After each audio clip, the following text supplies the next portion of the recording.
What's good, guys? It's Ida from Afro Kickz.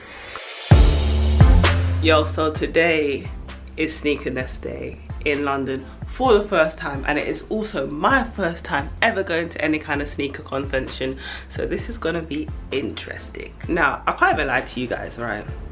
I'm not going there to cop some kicks. I'm not going there to buy trainers. I'm going there to investigate. I'm going there to do some research, because I want to eventually go there and sell some customs at Sneakerness and like SneakerCon, that kind of thing.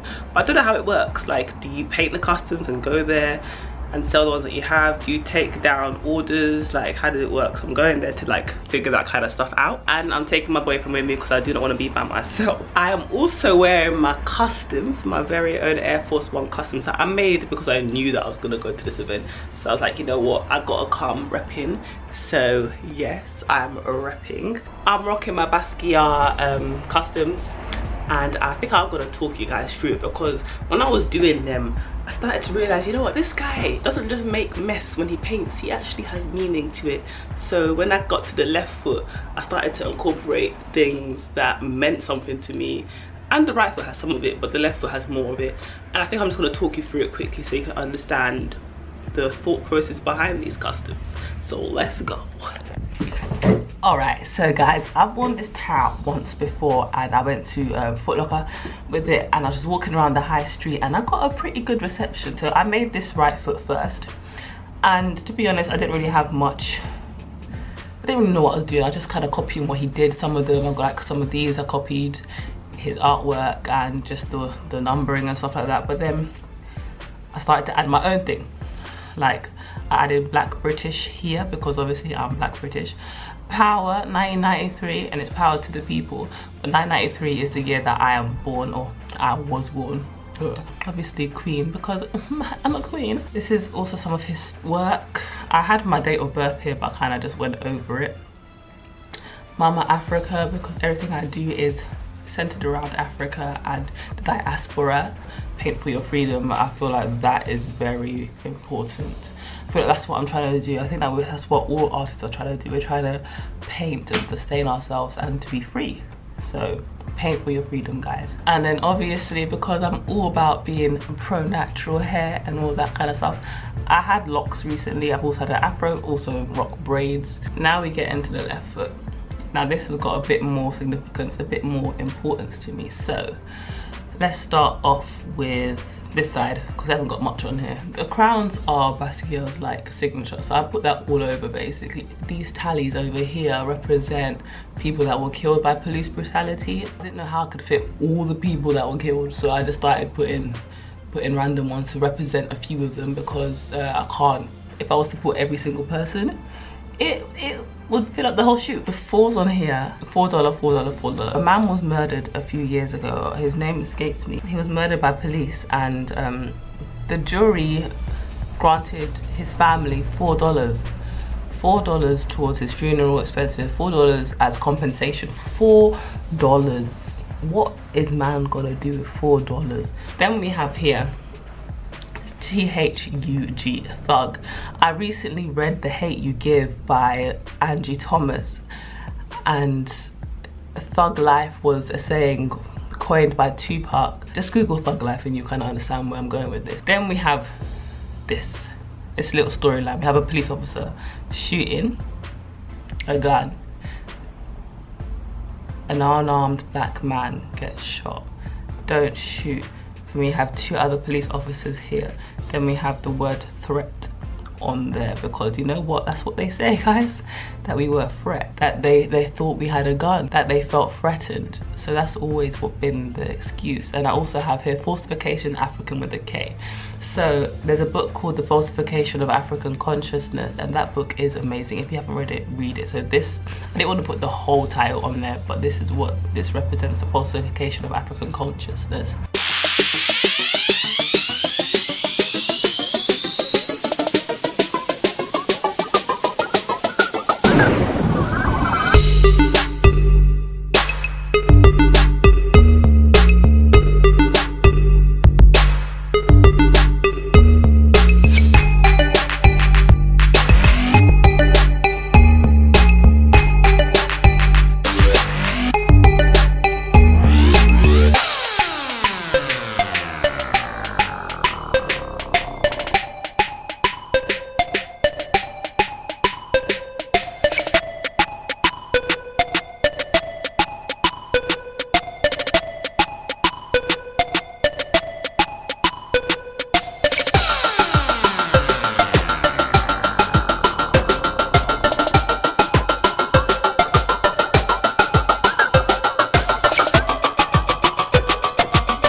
money dance though. It's not a money dance. Money dance. Hey, shit.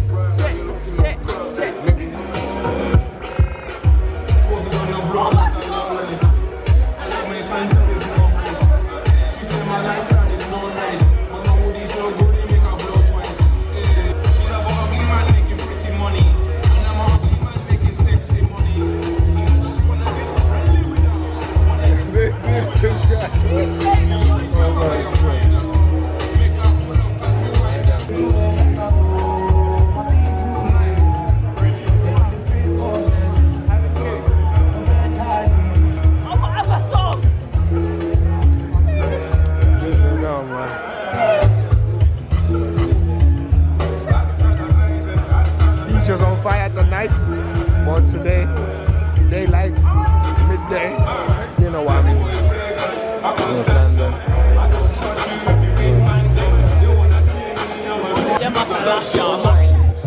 Take your time, take your time. I like that one. I like that one. I am so fly like a I'm thinking this one as well. What are you thinking this one? Wherever you want.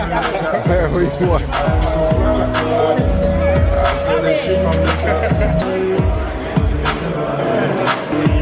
Okay, my mind is perfect. That's it. Final answer. Damn it. Hold on.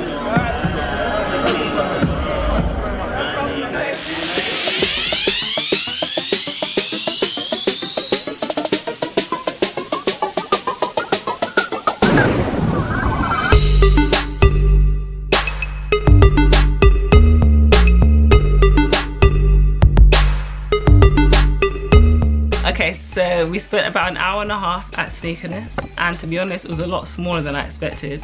I guess because it was the first one in London, and you know, didn't really know what the turnout was going to be like and whatnot, but it was really good anyways. I mean, there was a lot of vendors, a lot of customizers, because like I said, my main goal going there was to kind of figure out what it's like to be a customizer going. And we did meet one. Her name is Nancy Drew Artist. She told me that she's been going to these events over the years, like SneakerCon and that kind of stuff, but as a customizer you don't tend to make money on the actual day. You get orders from customers afterwards, so the main thing is to kind of just promote your stuff. So you're there with your shoes there, talk to them, tell them about your stuff, and then they'll get in contact with you afterwards. So that was a good little tip, that was good insight into that. So I feel like there's a chance that I could do it next year, fingers crossed. Also saw this really cool not even a customizer, what should you call him? A guy that made wooden shoes and painted them, which was the first time I ever seen something like that. And also saw someone that painted, or like spray painted, stencils of sneakers onto like mirrors, onto different kinds of woods. So there was some cool different kinds of things that I didn't expect to see there. The DJ there was really good. He played some really good music, and I just wanted to stand right next to the stereos, I guess, and listen to that and dance to that.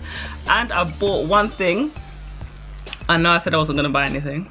I bought this keyring, and I struggled to pick between, I think there's like 3 or 4 different Jordans that I really wanted, but I picked this one. And yeah, overall it was a really good event. We're back in time for the England match, so we're gonna go watch that. And yeah, until next time guys.